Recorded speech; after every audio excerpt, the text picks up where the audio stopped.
All right, guys, I did want you to make sure you took a minute and solve both of these problems. So if you haven't done that, I want you to pause the video. Just take a minute, solve both of these problems, however it is that your brain kind of makes sense of it, and then come back and then take a look. Assuming that you've paused it and come back to me, let's talk through this together. So the first problem says, suppose you're creating clay at home for an art project. The recipe you have calls for 2 cups of water and 3.5 cups of flour. You would like to make more clay than the recipe calls for, because why not? So you decided to put 6 cups of water in the bowl instead. So how many cups of flour should we use? So here's maybe one way you could have reasoned about it. You could have said, well, okay, originally it called for 2 cups of water, now it calls for 6. Well, that's 3 times as much water, therefore I need to have 3 times as much flour.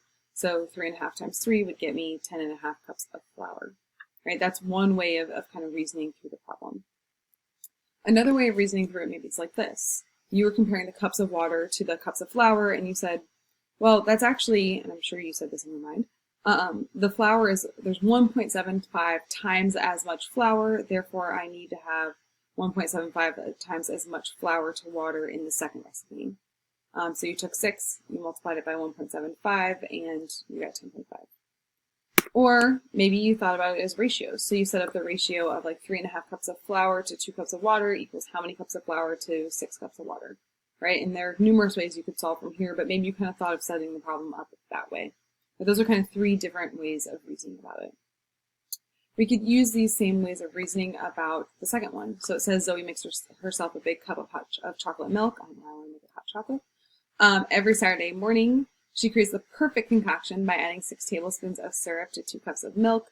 If she decides to make more so that she shares, maybe with her sisters, she begins with 7 cups of milk. How many tablespoons of syrup should she use?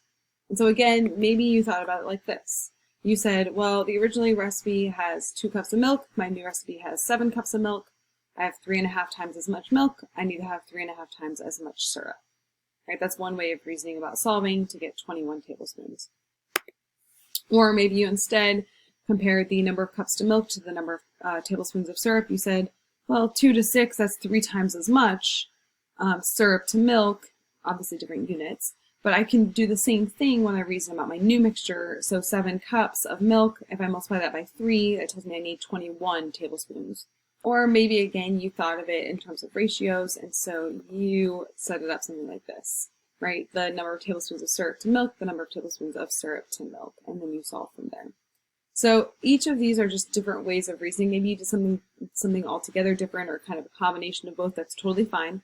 But I'm kind of wanting to pull out these 3 ways of reasoning because really each of these ways are using proportional reasoning. So let's define that. So we say if 2 quantities are proportional, then each of the following statements is true. So if you scale one quantity by some factor, then you have to scale the other quantity by the same factor, right? And we call that scaling. Seems pretty obvious. So that's one kind of way of reasoning proportionally.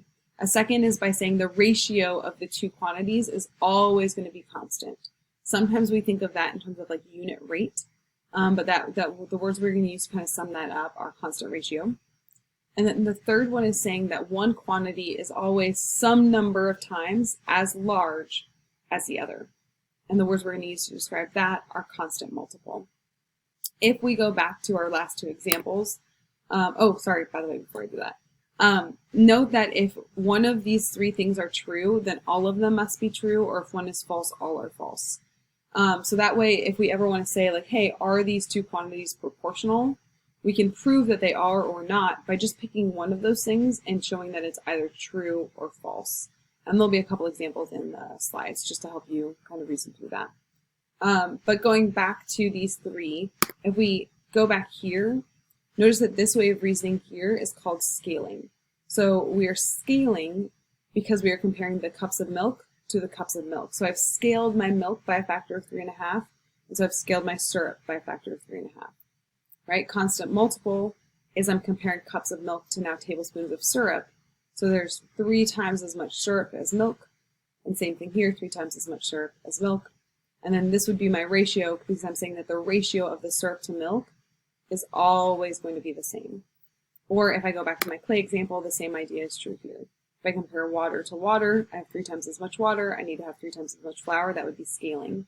So notice that if you're comparing the same quantity to the same quantity, That's scaling. If you're comparing one quantity to a different quantity, right, like in this one it's water to flour, that would be a constant multiple, or if you're thinking about it as a ratio of those two different quantities, that would be the ratio. So these two kind of go together, and at times you're going to be like, why are they different?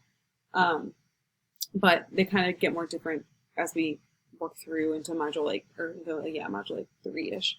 But then scaling is always comparing from one quantity to the same one. All right. So for this one, it says solve the following in all three ways. So explain your reasoning. So suppose the number of miles you drive is proportional to the number of gallons you consume. I know when I drive 112 miles, I use 3.5 gallons. And then how many miles should I expect to be able to drive when using 14 gallons? Right. So again, you could use any of these ways of reasoning. So maybe if I scaled, I'd say if I use four times as much gas, right? So I'm comparing the gas to gas. I use 4 times as much gas, I should be able to drive 4 times as many miles. Therefore, 112 times 4 is 448. If instead I thought about the multiple, maybe I did 112 divided by 3.5. And so the units on this 32 are going to be, it's like I'm going 32 miles per gallon, right? Because I divided miles by gallon, so I get 32 miles per gallon, right? That's where the unit rate comes in. And so then if I use 14 gallons, well, 14 gallons times 32 miles per gallon is going to give me that same 448 miles, right? So again, think you get the same answer every time, but you're just reasoning a little bit differently. Or again, if you're thinking about the ratio, maybe you set up this ratio of 112 miles driven divided by 3.5 gallons consumed, and that ratio of miles driven to gallons consumed is always going to be the same. All right, I guess I'm just going to keep working through. So question 4 says, suppose you paid an initial cost of $100 to join a gym. Each month you're a member costs you an additional $25. So is the total cost you've been paid to the gym proportional to the number of months you've been a member? So I want you to take a minute and I want you to solve this. And then I want you to kind of use the next few slides to kind of reason through whether you think the answer is yes or no, and then I'll pick it back up after that.